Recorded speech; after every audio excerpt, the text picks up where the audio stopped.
आज सकाळी अतिशय दुःखद घटना घडलेली आहे। अतिशय अनाकलनीय अशा परिस्थितीमध्ये विमान अपघातामध्ये राज्याचे उपमुख्यमंत्री अजितदादा पवार यांचं दुःखद निधन झाल्याची वार्ता सर्वांना मिळाली आणि संपूर्ण महाराष्ट्रामध्ये शोककळा पसरली।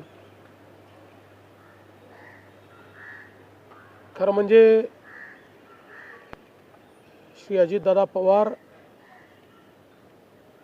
महाराष्ट्रातले एक लोकनेते होते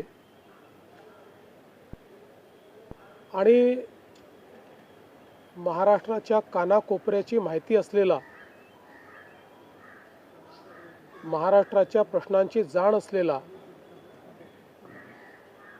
अशा प्रकारचा हा नेता होता की ज्यांच्याबद्दल जनसामान्यांमध्ये प्रचंड मोठी आस्था होती।